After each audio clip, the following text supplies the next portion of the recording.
Good evening, everyone. Thank you so much for joining us for our fourth and final event in our Heart Month series. Tonight, we are honored to have Dr. Colby Salerno presenting for us, and tonight's topic is From Heart Transplant Recipient to Transplant Cardiologist, a Personal Journey Through Modern Cardiac Medicine. So Dr. Salerno has a very unique perspective and a lot of expertise to share with us. So with that, Dr. Salerno, I will turn it over to you. Thank you. And thanks for those of you that logged in to listen to this. As Simone said, I'm going to be telling my personal story through modern medicine. So I will get started.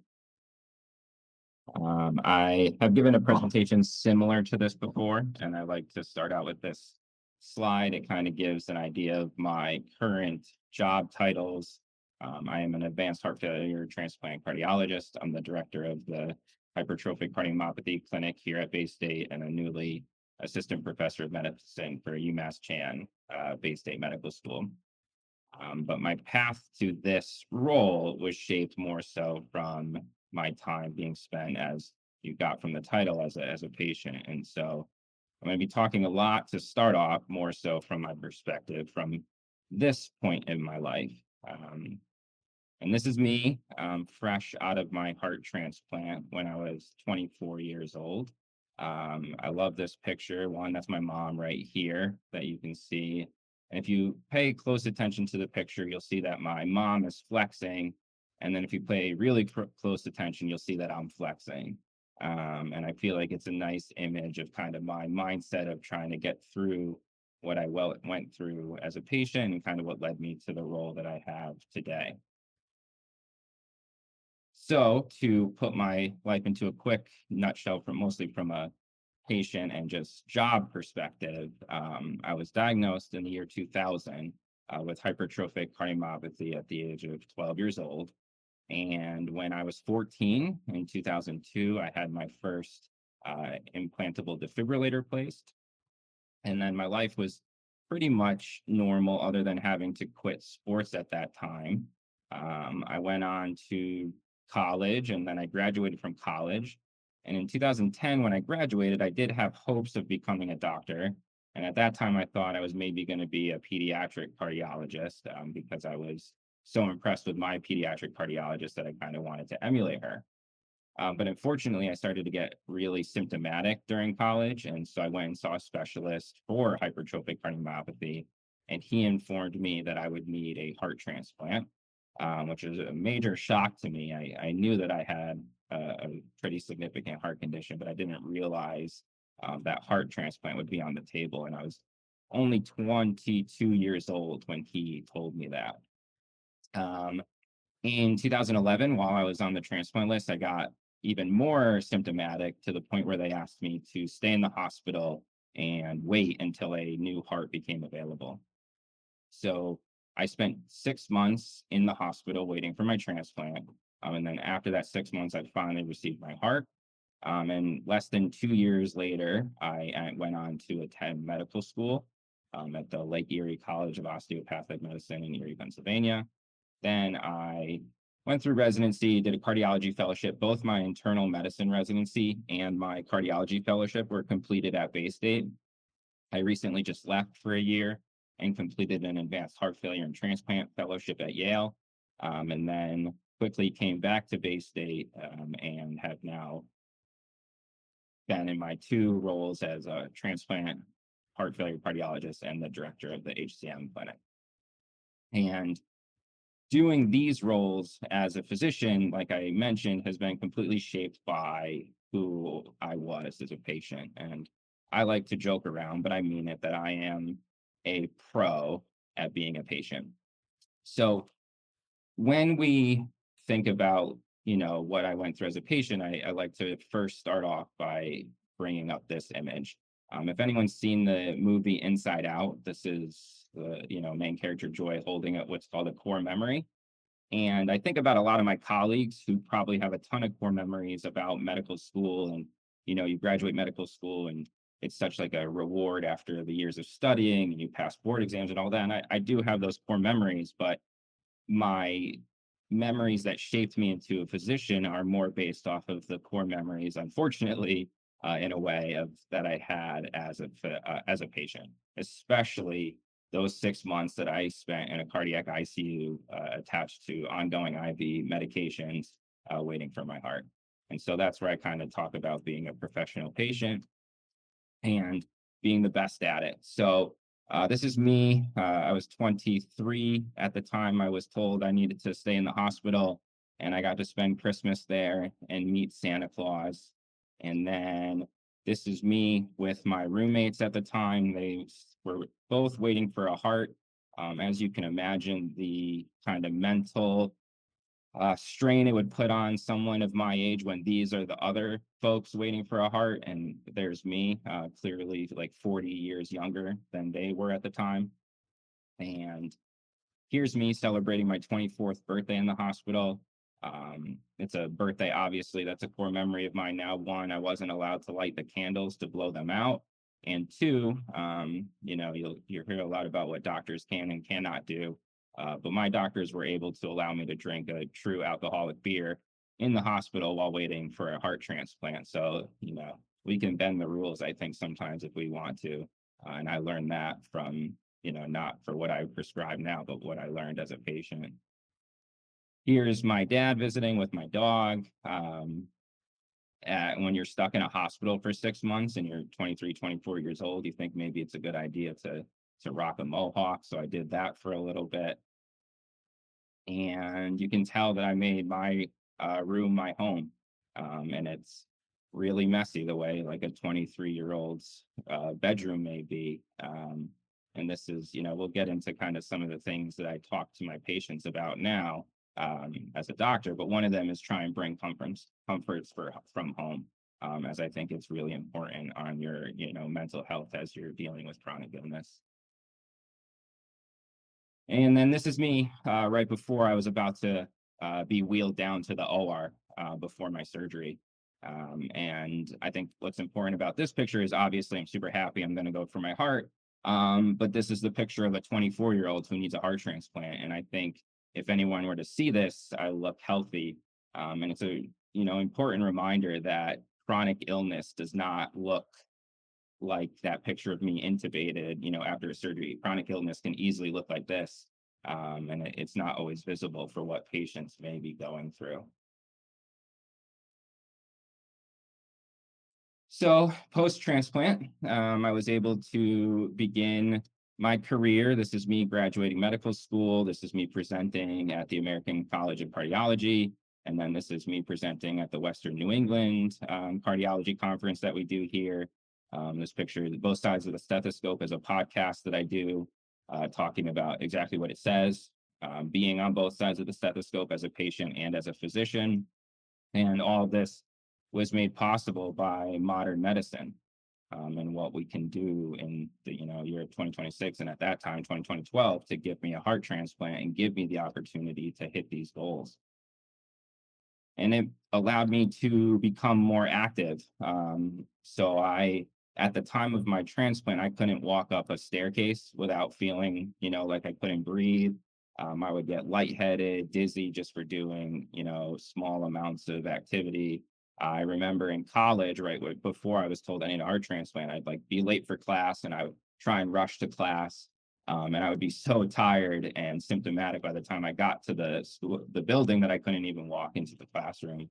But this is me hiking in Hawaii. I took up skiing post transplant. I had never skied prior to my transplant. And then this is me running a 5K within a year of my heart transplant, when again, I used to not even be able to walk up a flight of stairs.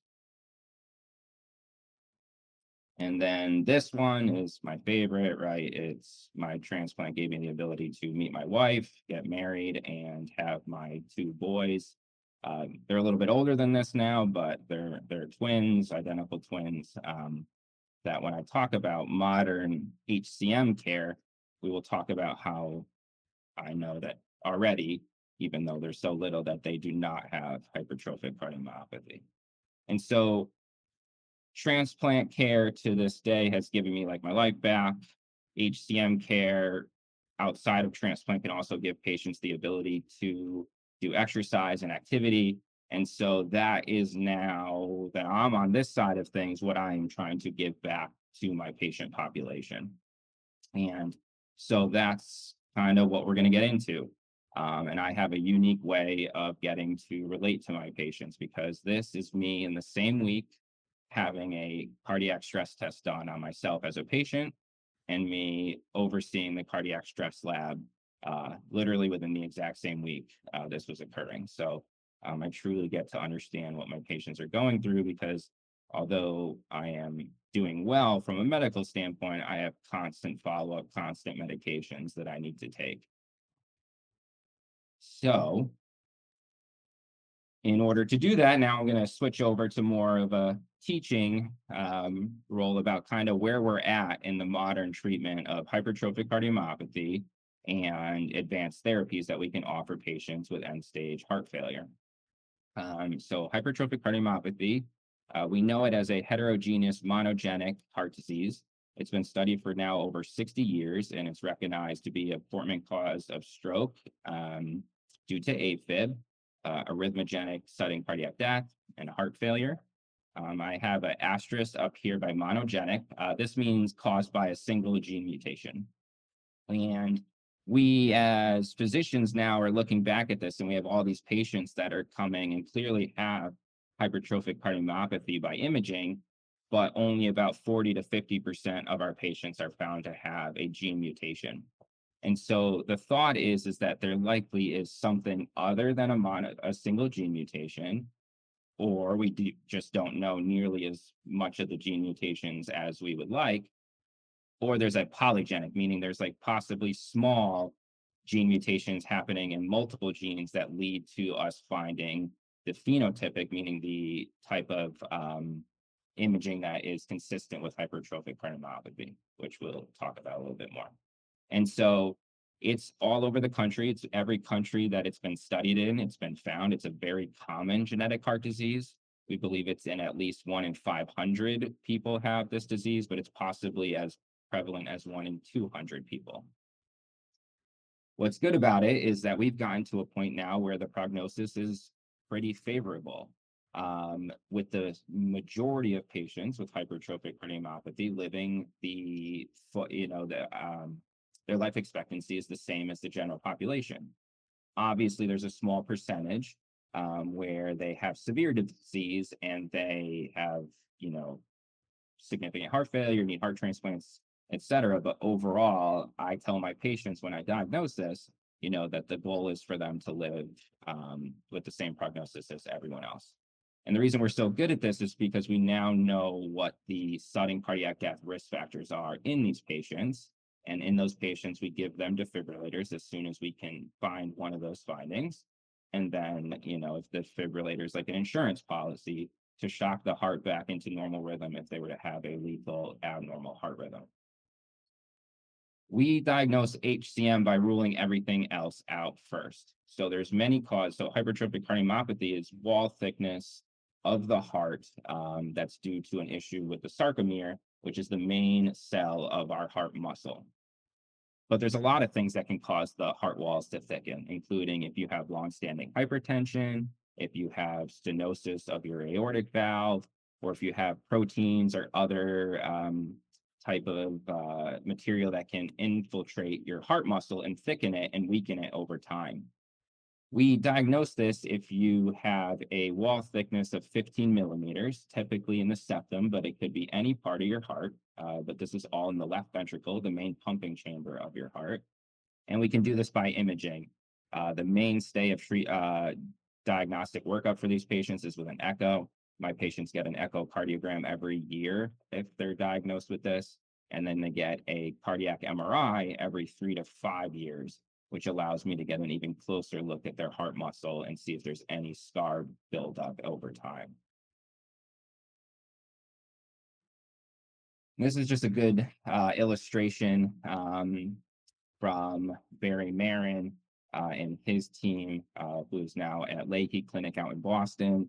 And it was his son, Martin Marin, who works again at Leahy Clinic in Boston, who was the specialist who diagnosed me with hypertrophic cardiomyopathy.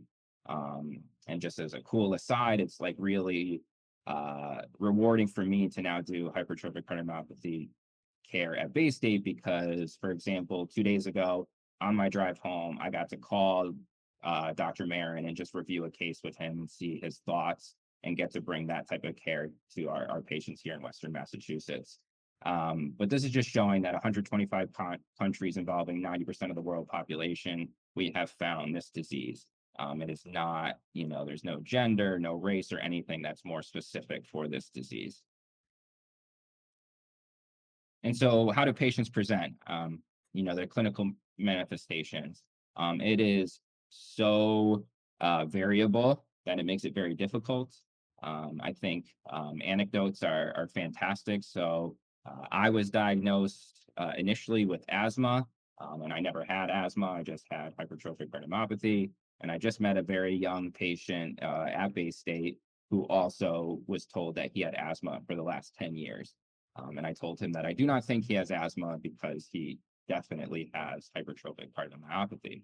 And so shortness of breath is one of the main symptoms that you may see in these patients.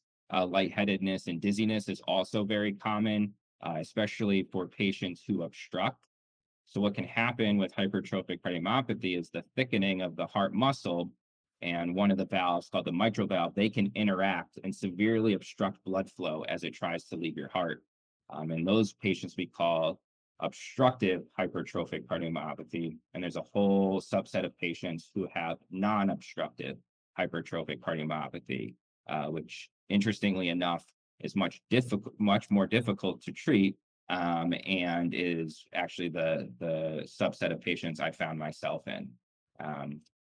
Some of these patients will actually first present with atrial fibrillation. There is a significant increased risk of atrial fibrillation in patients with hypertrophic cardiomyopathy. And any patient who's diagnosed with AFib plus hypertrophic cardiomyopathy needs to be on anticoagulation medications, whether it's warfarin or Eliquis or Xarelto, in order to decrease that risk, regardless of risk scoring. So, depending on your knowledge base and what you've maybe heard in the medical field, you may hear doctors do a risk score for patients about who have AFib, whether they should be on blood thinners. A risk score in this patient population does not matter. They need to be on blood thinners regardless of what the risk score says. Getting back to symptoms, as I said, exertional dyspnea, which is shortness of breath, is very common. Chest pain, fatigue, pre-syncope, so almost fainting or fainting. And the major thing with this that makes it much more difficult to diagnose as well is that it's variable. So some patients one day could feel terrible, and then the next day be totally fine. And so that can happen frequently over years. And because every so often they feel fine, they sometimes don't seek out medical attention until it's really bad. The shortness of breath comes because of the stiffening of the heart muscle. You get very high pressures that go back into your lungs, and your lungs feel that. And it only worsens when you try to exert yourself. And then there's chest pain comes from blockages of the arteries of the heart, specifically a lot due to the very small blood vessels of the heart muscle, because they are being compressed by this very thickened, very abnormal heart wall. And then they can feel that again, especially when they start to exercise. So some of these patients will come, they'll have chest pain. They'll get an evaluation to look at the big arteries of your heart, called your coronary arteries, and we'll find no blockages. And so we'll say, well, there's no coronary artery disease, but they'll have ongoing chest pain. And one of the things we need to look for, especially, is thankfully we get an echo in almost 100% of those patients, is do they have thickened walls? And if that's the case, we need to go searching more for why they may be having chest pain. This is the evaluation that I do on every single patient that presents to me with a concern for hypertrophic cardiomyopathy. So it's easy if they have a family history and we're doing genetic testing, but most patients do not have that. So it's important to take a very good history. Physical exam is very important, especially to listen for murmurs. So the patients who have obstruction of blood flow out of their heart, or even have very thickened walls, that the walls, even at the tip of the heart, come together, those can produce a flow murmur that we can hear on stethoscope. which is one of the main things that's important in a primary care office, because this may lead to an ECG or an echocardiogram, which would get the diagnosis or the concern for the diagnosis and get them sent to my office. And then a big one is a family history of sudden death. We consider it important if it's a first degree relative under the age of 50 who has died suddenly of an unknown cause. Normally, it's outside of a hospital setting. Every single one of my patients gets an ECG, an echocardiogram, and a cardiac MRI. And actually, every single one of my patients is offered genetic testing. I would say about 90% of my patients take me up on that offer. If a patient is found to be positive for a genetic mutation, I offer any adult members of their family to come and see me, and I will perform cascade testing, which means that I will test them and then they will be determined if they're positive or negative. What's really great about genetic testing is if they're positive, then and if a family member tests negative, we don't need to worry about that patient's family member anymore. It's actually more difficult when a patient's family member tests negative for a genetic mutation, because then those family members are recommended to get echocardiograms and ECGs every 3 to 5 years. So then after these initial testing, I'll try and look and see if I have HCM. And then I first look and see, do they have an obstruction? So the obstruction is extremely important because it changes how I'm going to manage them. If they have an arresting obstruction, that means when they're just sitting there getting an echocardiogram, we can see that the blood flow is speeding up as it's trying to leave the heart. And we can see that the walls are coming together, most notably a lot of times with the mitral valve. And we can calculate a gradient, so a pressure gradient from there. And if you have a pressure gradient above the level of 50 millimeters of mercury, we determine that to be significant and it's worth trying to treat. If they're non-obstructive, most of these patients still have heart failure symptoms, which is the shortness of breath. And one of the main things we check is a blood test called NT-proBNP, which if that's elevated as a marker of heart failure, and I treat those patients the way I treat all of my heart failure with preserved ejection fraction patients, which are patients with likely a stiffened heart that cannot relax as well as we would like it to. But in the last couple years, thankfully, we've made major progress in the treatment of um, hypertrophic cardiomyopathy. This is an image from the Journal of American College of Cardiology. Speaking of one of those medications called mavacamten, there is now two on the market. One is called mavacamten, the other is called aficamten. And these are the first medications made specifically for hypertrophic cardiomyopathy patients. Prior to this, we were just using beta blockers and calcium channel blockers, blood pressure, heart rate medications that were used for many other things in hopes of improvement in these patients. So these medications were developed to treat the HCM sarcomere specifically, the sarcomere being the muscle cells in our heart. And what happens is our muscles, they work by these two proteins binding together called actin and myosin. And hypertrophic cardiomyopathy patients have too many bindings of these proteins. And so what you do is you treat this by decreasing the number of cross bridges between them. And what happens is that you decrease the obstruction, you decrease the filling pressures inside the heart, and you do slightly decrease their ejection fraction, but we have not seen it decrease significantly to the point where patients are symptomatic from that. In actuality, they get much less symptoms because we're removing the obstruction, removing that what Sam has called the involvement of the mitral valve with that heart muscle wall that causes the obstruction. So everything improves on these medications. It's been incredible to get to treat patients who have been symptomatic for 20 plus years. And I start this medication on them and all of a sudden they feel better.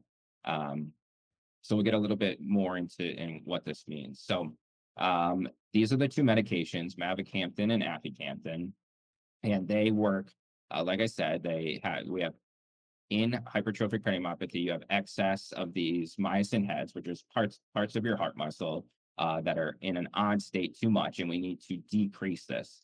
And these medications do this, and so they decrease this hypercontractility of these hearts. They decrease the obstruction, And a big one is that they are decreasing this diastolic dysfunction. This is what we say when the heart is too stiff. And these medications look like they're helping relax the heart more, with a major point of this being this aficamten has a current study ongoing that in a perfect world, we'll see when the results come out, may be the first time we have something that we can treat non-obstructive hypertrophic cardiomyopathy with. Because I told you that these patients live as long as the general population when we do the right things, the main thing we're trying to give these patients is a better life in terms of symptoms. And that's where can we get it where they can exercise more? Can we get it where they can go back to work? For one of the patients I was thinking of where they've been symptomatic for 20 years, it's like they're getting the ability to be more active with their grandkids, all important things. Each person has a reason that they can gain benefit from something like this. And so, these drugs, they inhibit this protein, like I said, called myosin. And we've had really significant success for this. And I think it's just one of those things that is the main reason we wanted to bring specialized hypertrophic cardiomyopathy care to Bay State. And this is what we are now doing in a good number of patients. Um, so just to summarize hypertrophic cardiomyopathy, and hopefully you're still with me because we're going to get into end stage heart failure in a second. It's a common genetic cardiomyopathy, but we have a favorable prognosis. It's a class 1 recommendation for patients to get genetic testing, which I offer all of the patients that see me. If you do not have a definitive reason for a defibrillator, I would recommend that they get cardiac MRIs to look for this, and then I can work with patients to have a 5-year risk look at, how risky is it for them to possibly suffer sudden cardiac death, and we can make a decision together for implantation of an ICD.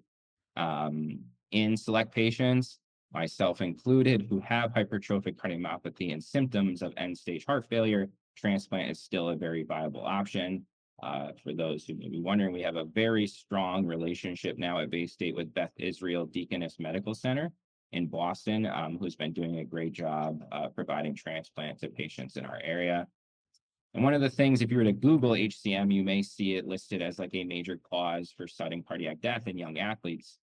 The more we've learned about this disease, the more we've learned, seen that moderate exercise is actually safe. And for certain competitive athletes, it may be possible to return to that based off of how, once we risk stratify them for certain types of things, which we don't need to get into for detail. But if you have any questions at the end, feel free to ask. So moving on, we're going to briefly talk about advanced therapies in our current year.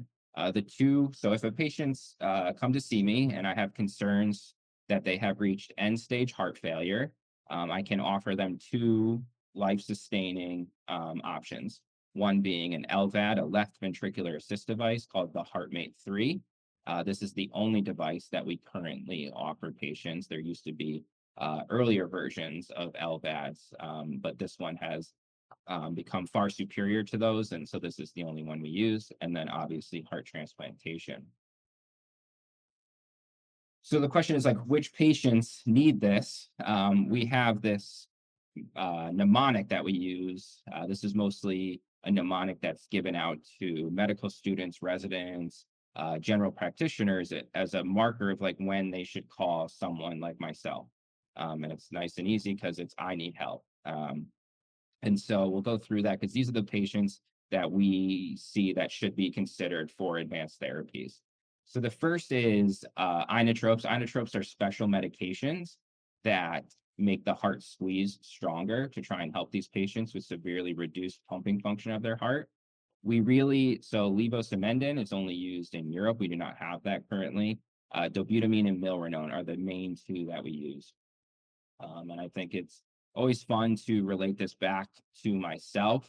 So dobutamine and milrinone are the 2 IV infusion medications that I was on for 6 months when I waited for my heart transplant, which, knowing what I know now, was very dangerous at the time because of the arrhythmia risk that posed. N stands for NYJ class. So if you're visiting any doctors and you hear them talk about NYHA class, this is a symptom-based measurement we have for patients, and it goes from 1 to 4. 1 meaning you have no symptoms at all, but you have structural abnormalities at your heart that put you at risk for symptoms. Class 2 means you have to do a really moderate level of exercise before you start feeling symptoms. Class 3 is you have to do only a mild a bit of exertion or exercise before you feel symptoms. And class 4 is you start having symptoms at rest. So you don't have to exert yourself, but you'll still have symptoms. There's another class called class 3B, which means sometimes you have class 4 symptoms, but other times you do not. End organ dysfunction means because of your heart failure, we start noticing that your kidneys and your liver are starting to have dysfunction. And we find that there's nothing wrong with either of those organs. It's because of the lack of blood flow from the heart failure. Ejection fraction, which is the amount of blood that's pumped out of the heart with each heartbeat. Normal is anything really above 50%. Very low, where we should be called as patients who have less than 20%. Patients who have defibrillators and are recurrently getting shocked, even if they have normal heart function, if you're getting many defibrillator shocks after significant treatment for your arrhythmias, that's a indication alone for heart transplantation. Hospitalizations is a big one that I feel like is missed in modern medicine a lot, where because heart failure is so prominent as a reason to come to the hospital, I think we treat it and send people home, and we don't look that they've been to the hospital more than once in the last 12 months. And maybe if we were to pay closer attention to that, we may be able to intervene sooner.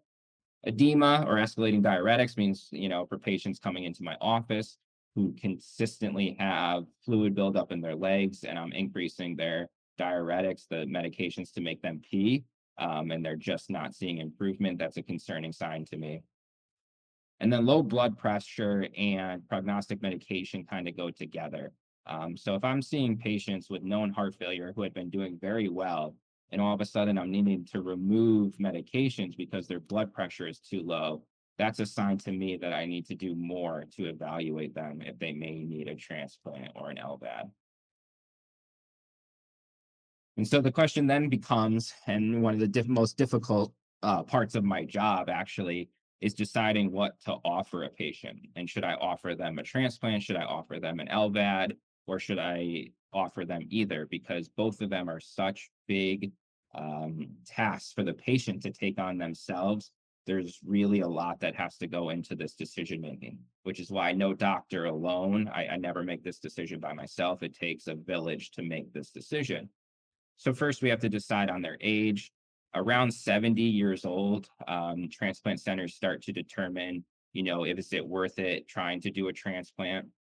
And that's just because hearts are not available the way LVADs are. LVADs we have ready here anytime we need to put one in, whereas hearts you have to wait and wait, obviously, for someone to pass away to get one. We have to determine how is their right ventricle. A left ventricle assist device does not help the right side of your heart. So if the right side is severely weakened, we may not be able to offer an LVAD, and you do have to go straight to transplant. Comorbidities, meaning other medical problems, play a huge role in our decision-making process. Cirrhosis of the liver is an extremely high risk factor, depending on the cause. Some of these patients, though, the cause is their heart failure, has then led to what we call cardiac cirrhosis. And it makes it difficult because it's high risk for surgery. If they were to be a transplant, they would likely need a liver and heart transplant at the same time.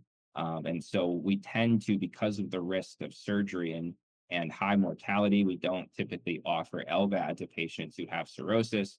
And it's very limited the centers that are willing to do heart liver transplants at the same time. You need to have an extremely good social support.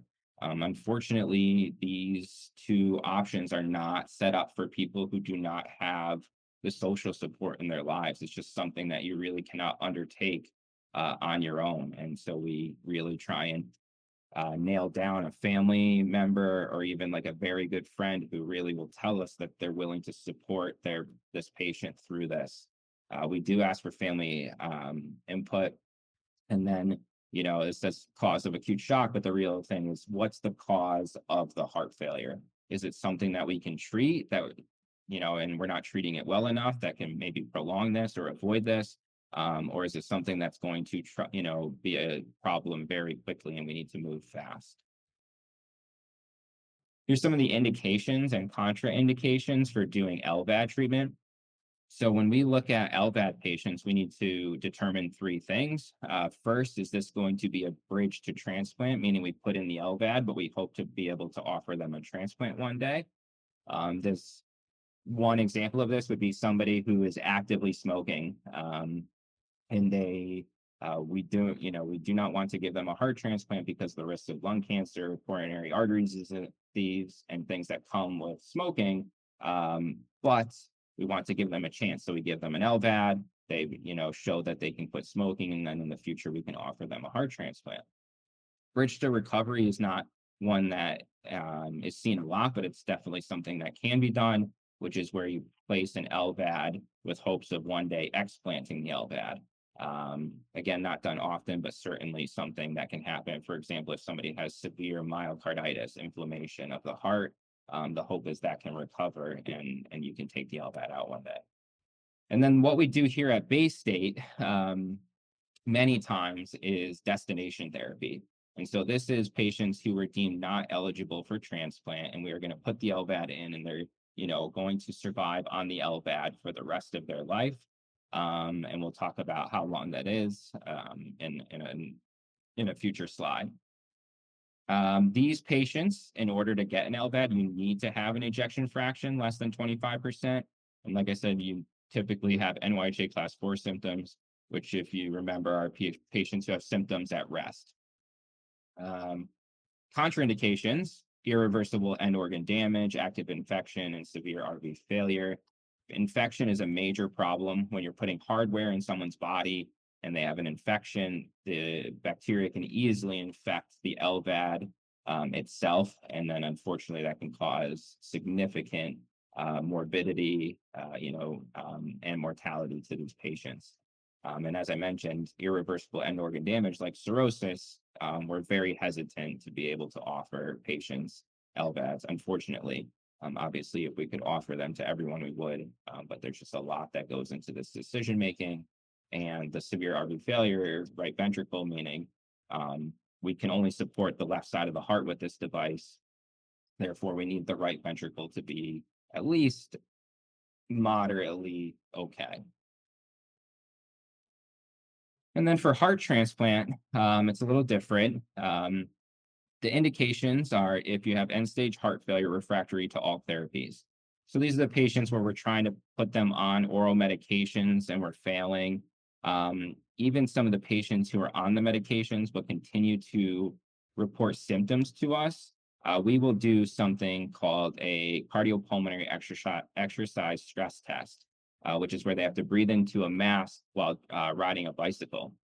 And with that, we can really risk stratify them and see how severe of a disease they have. And based off of that, these are, the medical factors we use, which is a peak VO2. It's just like their maximum oxygen exchange. We measure that during, and if it's less than 12, it's very concerning and likely would qualify them for transplant. And same thing for cardiac index. So I do procedures called right heart catheterizations, where I bring catheters into patients' hearts. I bring them down into the right side, and then I take a blood sample from the arteries of their lungs. And then I can run that blood sample through a testing mechanism and see what the oxygen saturation of that blood is. And with that, I can calculate a patient's cardiac output, and CI means cardiac index. So I can take their cardiac output and index it for their body surface area and know exactly kind of how severe of a cardiac dysfunction they have. And if their cardiac index is less than 2, I know that I need to do something relatively quickly at this point to try and help improve their life expectancy. And then patients who are on inotropes, those medications I mentioned before that I used to be on, that's a sign that, if we are unable to wean them off of those medications, that they would need a transplant. And the things that we need to take into consideration are their age. So age 70 is not a definitive contraindication. We will transplant patients older than the age of 70, It's just that at 70, we're going to really start asking ourselves if it's the best option for that patient. But we recently just, excuse me, had a 74-year-old who had no other medical problems, was up, active, hiking, everything you can ask. And with a transplant, we feel like we can easily get that 74-year-old another 10 to 15 years, and it's worth giving them a transplant. And then if they have anything like active malignancy, so all these patients need to be up to date on mammograms, colonoscopies, all cancer screening, because we unfortunately just can't offer hearts to patients with active malignancy or other severe diseases. And I think one of the toughest ones we as physicians struggle to make a decision on with every case is looking at what the psychosocial support system looks like, because everyone's life is different and you never want to punish someone for their psychosocial support system. But you also need to make sure if you're going to offer someone a heart that you're going to give that donor heart its best chance at success. So outcomes. There's a lot of words here, but I'll get just into like the brief main part of it. And that's typically in the 3 to 5 year range, LVADs and transplant are very equal. So if we were to look down here, this Momentum 3 trial here was a trial where we were looking at the HeartMate 3, and this was looking at HeartMate 3 versus transplant patients. And these were young patients, less than the age of 50. And 2 year survival was 92% and 89% for LVAD. And then when they matched them, so when they looked at exactly the same type of patient population, there was no difference at the 2 year survival. This has really been seen at the 3 year and 5 year as well. When we start to get to the 10 year and 15 year survivals, transplant definitely seems to be the better option, which is something we take into consideration. One of the difficulties here is at that point, the patient populations are not really the same. Typically, what we've seen is some of these LVAD patients, especially destination therapy LVAD patients, so patients who were given LVADs because they were not transplant candidates. You can imagine there was likely something that led to that decision, and whether that was other poor social support or other medical problems that likely would make them more likely to unfortunately pass away sooner than maybe someone who got a transplant because that person had good kidneys, good livers, good social support, etc. So I think it's very difficult for us to look at exactly these patient populations and these percentages in a vacuum, because there's clear differences. But when I talk to my patients, I do tell them that at least at the 5 year mark, the HeartMate 3 specifically and transplant seem to be relatively equal. And that, at the 10, 15 year mark, we're still trying to figure that out. Anecdotally, I think we know of cases where patients have done extremely well. LVAD patients, we have one who's 9+ years out with us here at Bay State. I've met patients who are close to 15 years out with LVADs. On the flip side, however, I have met transplant patients who are well over 30 years out from transplant with the initial heart. And the other thing, too, is that transplant can be offered as a second heart, especially to young patients who are even further out since their transplant. And that's the end. These are, again, my boys, a little bit older. They're even older than this now. But if you have any questions, feel free to ask. Thank you, Dr. Salerno. We do have a question here. How long does it take for HCM to create change or change/improve symptoms? Any side effects or long-term implications? So these new medications, these patients start feeling better almost instantly. One thing I didn't get into is because of that small chance of reducing the ejection fraction in these patients, you have to do extremely frequent echo monitoring. So with mavacamten, which was the first cardiac myosin inhibitor on the market, we echo the patients every 4 weeks. And I have many patients who were started on medication, and by week 4, the obstruction had completely gone away, and they had already started to feel better. Some of the patients, it took a little bit longer. And I think because of how variable the symptoms can be, it's difficult sometimes for patients who have had good days and bad days to kind of gauge how they're feeling. But I will say the majority start feeling better within 1 month. Thank you. I'll just give a minute to see if there are any other questions. I'll just kind of ask a general one.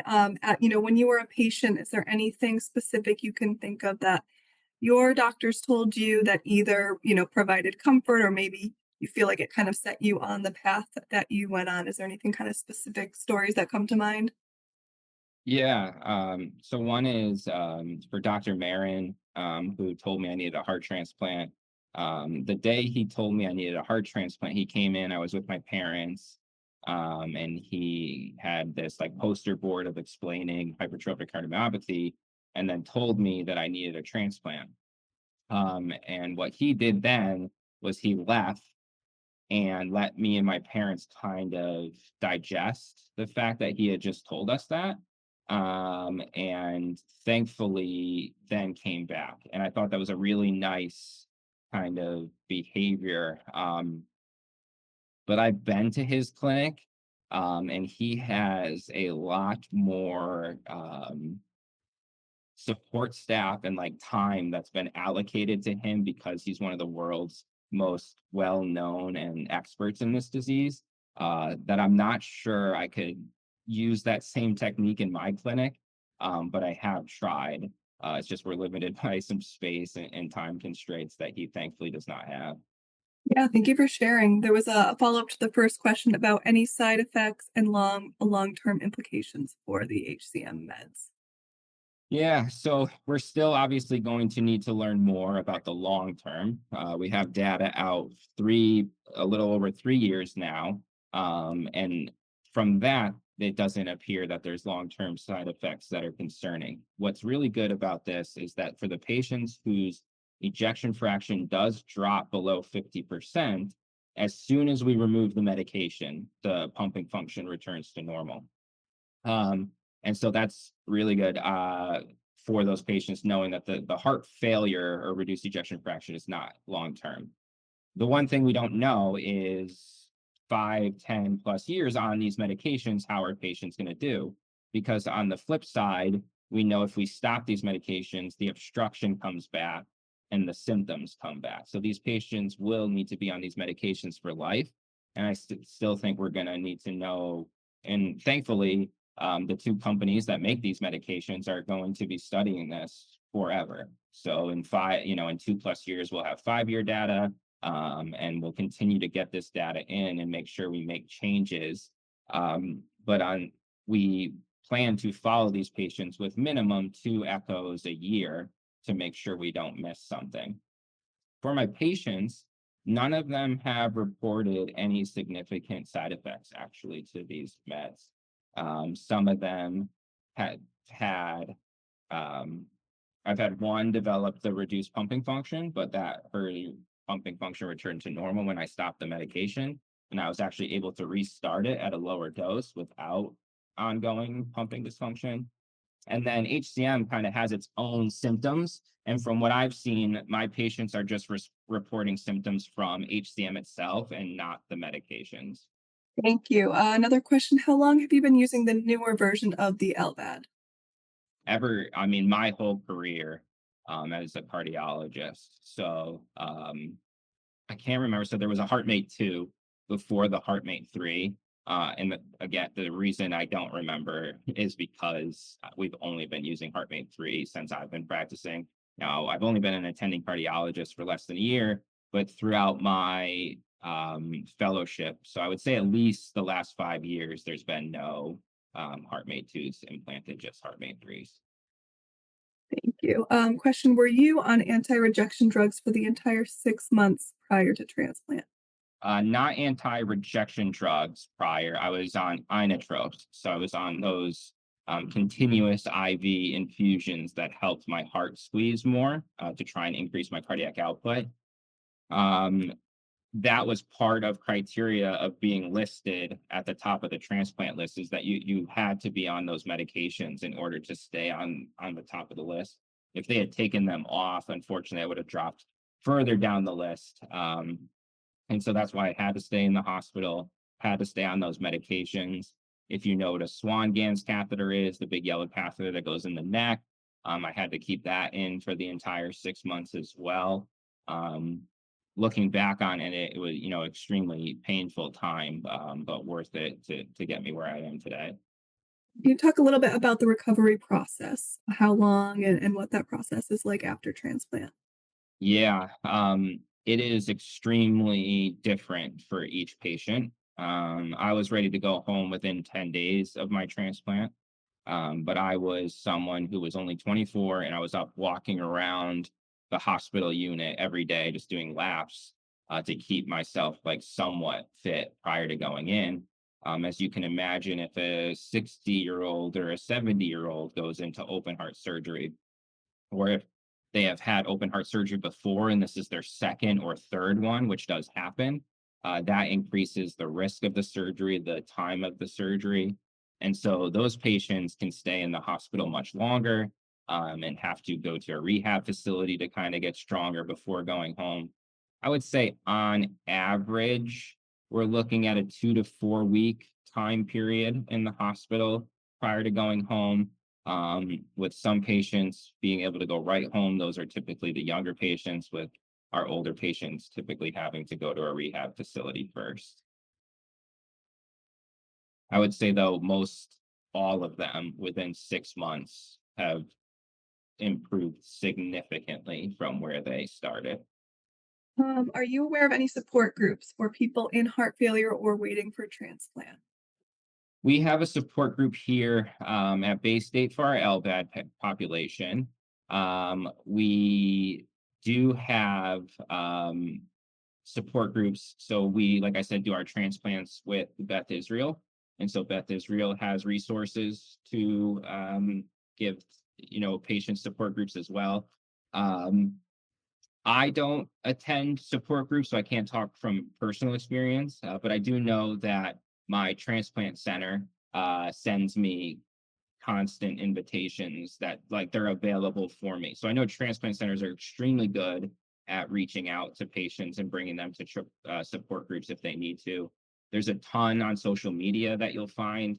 I'm hesitant to recommend those because I have been in them before and now learning everything that I've learned as a physician. I feel I've seen some information that concern me in some of those groups. But obviously it's still nice to be able to hear from people who've gone through what you've gone through. And then what we tend to do is we tend to have LVAD patients or transplant patients reach out to patients who are waiting for either of those. So if a patient's going to need an LVAD, we do offer them the ability to speak to one of our LVAD patients, and same thing for transplant patients.